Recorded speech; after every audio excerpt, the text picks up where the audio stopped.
Fala pessoal, tudo bem? Bom, vamos lá então, nossa aula de dilatação e contração térmica. A gente já tinha falado, nas aulas anteriores, a temperatura é a medida do grau de agitação das moléculas de um corpo. Se a temperatura é a medida do grau de agitação das moléculas de um corpo, isso quer dizer que então quando eu aumento a temperatura de um corpo, naturalmente as partículas se agitam mais e aí elas acabam ocupando um espaço maior. Isso quer dizer o quê? Isso quer dizer que daí elas têm sofrem uma dilatação térmica, o material sofre uma dilatação térmica. Todo material ele é em 3 dimensões. Então se eu pegar aqui, por exemplo, uma caixa, tá vendo? Ó? Então a gente tem o comprimento, tem a largura, tem a altura, tá certo? Tudo tem 3 dimensões. Mas às vezes eu estou preocupado somente com a dilatação linear, só de comprimento, com a dilatação diária ou superficial, ou com a dilatação volumétrica. No caso dos líquidos, fiquem atentos, os líquidos somente dilatam volumetricamente. Lembra? Sólido tem forma e volume definidos, tá certo? E o líquido não tem forma, somente volume definido. Então, os líquidos somente dilatam volumetricamente. Deixa eu contar para vocês, porque assim, é um assunto muito simples, é muito simples. Por conta de ser uma medida empírica, então assim, é medido de forma experimental, cada material tem um coeficiente de dilatação térmica, tá certo? Então o ferro tem um, o cobre tem outro, o alumínio tem outro e assim vai. Quanto maior esse coeficiente, mais dilata. Então eu vou fazer aqui uma lousa, então prestem atenção nessa lousa aqui. Então vamos lá.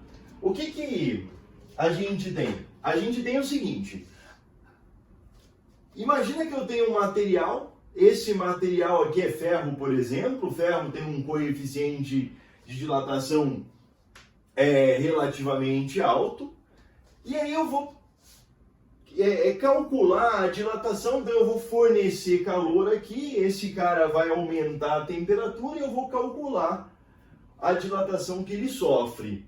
Então, nessa lousa aqui, a gente vai colocar só o que é essencial. Então, basicamente, olha o que eu disse para vocês. Eu disse isso aqui. Ele tem uma temperatura inicial.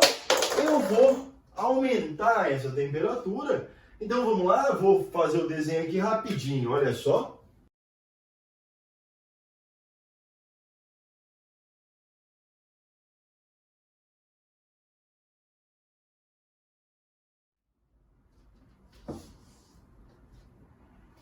Bom, agora olha só, olha que interessante. Então aqui a gente tem um material a uma temperatura θ0.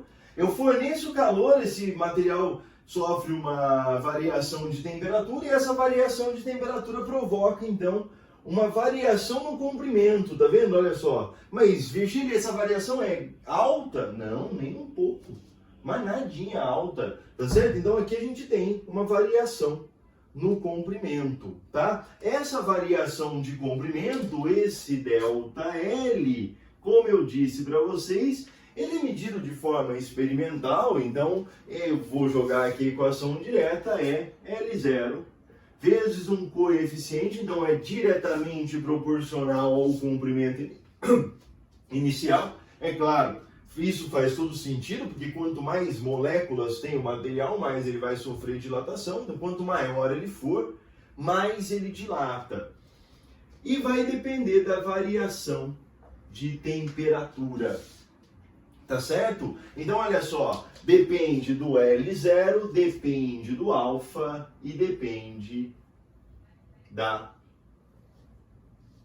variação de temperatura.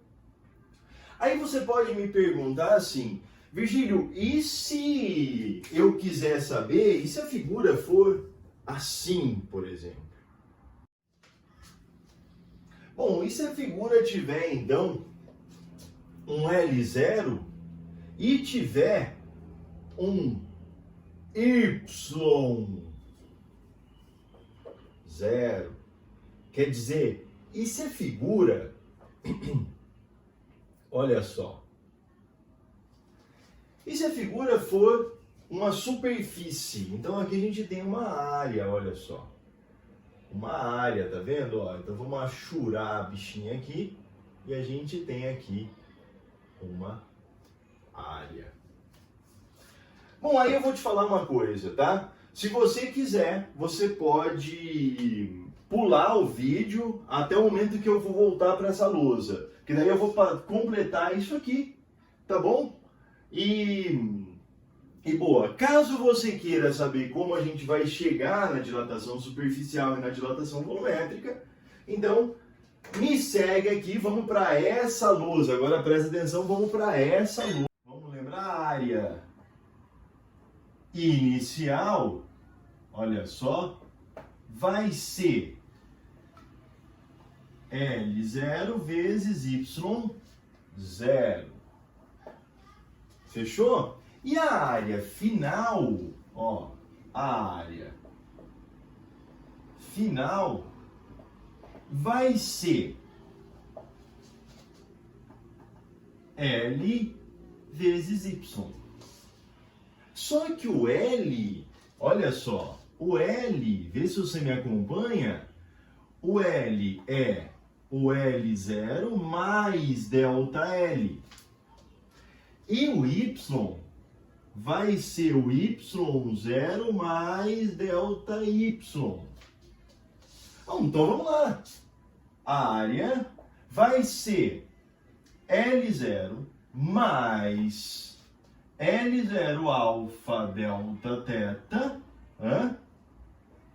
vezes Y0 mais Y0 alfa delta teta. Vamos multiplicar tudo. Então, o A vai ser L0, Y0, tá? Mais L0, Y0, vendo, ó? Alfa delta teta,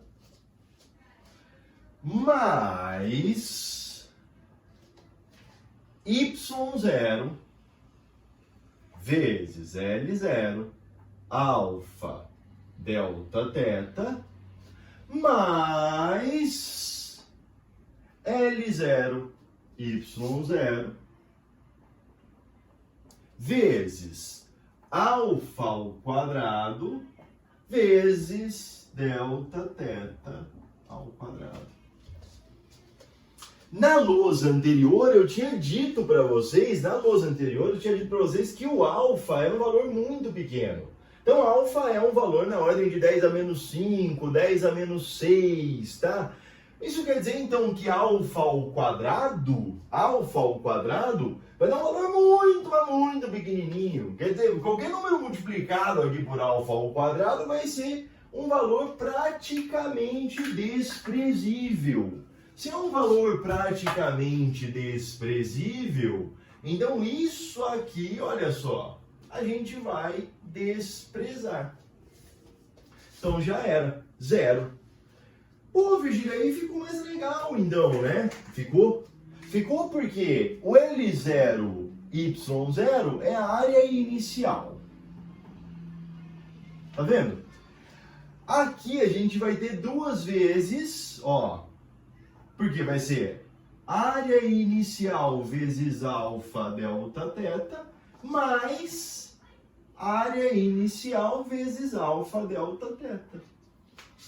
Putz, então é só somar. Muito bem. Então a área vai ser a área inicial mais duas vezes a área inicial vezes alfa delta teta. Eu vou pegar esse cara aqui, ó, o 2 alfa, e vou chamar de um outro valor. Eu vou chamar esse cara de beta. Então, A0 mais A0 beta delta teta. Bom, então, Virgílio, esse sujeito aqui é o delta A. É isso aí. Esse sujeito é o delta A. E a gente chega então que o beta vale quanto? 2 alfa. Tá certo? Então agora vamos voltar para outra lousa. Então isso aqui é só para uma prova matemática de que a outra lousa não surge do nada. Então vamos voltar para a lousa. Volta para cá. Vem. Voltando para cá, então, o delta L vai ser L0 alfa delta teta. O delta A, que é a superficial, vai ser A0 vezes beta delta teta. Virgílio, e se for volume? Putz, se for volume, então vai ser delta V, que é igual a V0 vezes gama delta teta. Nós vamos fazer a mesma sequência matemática e vamos chegar nisso aqui, ó. Virgílio, quem é alfa? Coeficiente de dilatação linear. Quem é beta? Coeficiente de dilatação superficial. Quem é gama? Coeficiente de dilatação volumétrica. Lembra, os líquidos só tem gama. Não dá para calcular o alfa do líquido, por exemplo. Então, qual é a relação entre os coeficientes? É uma parte importante. A relação é simples. O beta vale 2 alfa. E o gama vale 3 alfa. Nossa, senhor, que da hora! Então a lousa completa, vamos fazer a lousa completa aqui para a gente brincar um pouquinho? Então, ó, vamos fazer a lousa completa. Vai, agora eu vou ficar quieto, hein?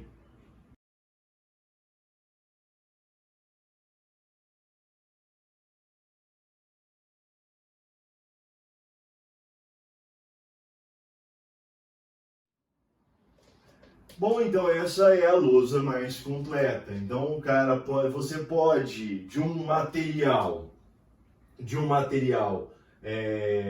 um sólido que tem volume, que tem 3 dimensões, você pode somente calcular a dilatação linear dele, você pode somente calcular a superficial dele, ou você também pode calcular a volumétrica através dessa relação aqui. Beleza? Gente, então a parte teórica tá toda aqui, tá bom? Vamos para os exercícios? Então vamos lá? Vamos para os exercícios então. Olha, o primeiro exercício então vai aparecer agora. Uma lâmina bimetálica de bronze e ferro na temperatura ambiente é fixada por uma de suas extremidades, como visto na figura abaixo. Nessa situação, a lâmina está plana e horizontal. A seguir, ela é aquecida por uma chama de gás. Após algum tempo de aquecimento, a forma assumida pela lâmina será mais adequada, representada pela figura. Bom, vocês estão me ouvindo, né? Ele dá então aí, olha, o coeficiente de dilatação térmica linear do ferro, 1,2. E o coeficiente de dilatação linear do bronze, 1,8. Agora, sai sem figura agora. Gente, sem figura. Então, o que você sabe? O bronze dilata mais que o ferro. Se eu então colocar a mesma temperatura, tá certo? Então eu jogo a mesma quantidade de calor, então eu vou ter a mesma variação de temperatura, isso quer dizer que o bronze vai crescer mais. Se o bronze vai crescer mais, olha aí no seu exercício, se o bronze vai crescer mais, ele vai entortar para baixo. Isso é uma lâmina bimetálica, então ele vai entortar assim, olha, vai entortar para baixo. Tá certo? E volta a figura. Se você observar, a resposta é a letra D. Vem para mim agora, vai. Então, ó, a número 1, letra D. Número 2. Aparece a figura. Vai lá. Uma longa ponte foi construída e instalada com blocos de concreto de 5 metros de comprimento, a uma temperatura de 20 graus Celsius, em uma região na qual a temperatura varia ao longo do ano entre 10 e 40 graus Celsius. O concreto destes blocos tem coeficiente de dilatação 10 a menos 5 graus Celsius a menos 1. Nessas condições, qual distância em centímetros deve ser resguardada entre os blocos na instalação, para que, no dia mais quente do verão, a separação entre eles seja de 1 centímetro? Sai figura! O que a gente tem aqui então? A gente tem que o comprimento inicial vale 5 metros, que a temperatura de construção 20 graus, que a temperatura máxima que ele pode chegar a 40 graus. Tá certo? Que o coeficiente vale 10 a menos 5 graus Celsius menos 1. E o que ele quer é o quanto vai dilatar esse material. Bom, se você der uma coladinha aqui do lado, então a gente tem que ΔL é L0 alfa delta teta. ΔL, então vai ser 5 vezes 10 a menos 5 vezes o delta teta, que é 20 graus. Bom, a gente tem então 100 vezes 10 a menos 5, ou a gente tem 10 a menos 3, ou vou pôr aqui melhor, vai, 1 vezes 10 a menos 3 metros. 10 a menos 3 é mili, então a gente tem que o ΔL vale 1 milímetro, tá certo? 1 milímetro. E então a gente tem, separa, você quer, perdão, 1 milímetro, são 0,1 centímetros. Como ele quer que a separação entre eles fique 1 centímetro, então eu tenho que considerar isso aqui, ó, desse P 0,1 centímetros. Então, a resposta vai ser o que ele quer ter mais o que tem que dilatar. Então, a resposta é 1,1 centímetros. E isso está na letra B. Beleza? Gente, número 3, joga aí para mim. Em uma fábrica que produz peças para automóveis, um trabalhador precisava ajustar um pino de ferro a uma placa também de ferro com um orifício circular. Ao introduzir o pino, ele verificou que havia uma folga entre o orifício e o pino, mostrado na figura. Então, pensando em um procedimento que ajustasse o pino sem folga no orifício, esse operário resolveu aquecer o conjunto simultaneamente.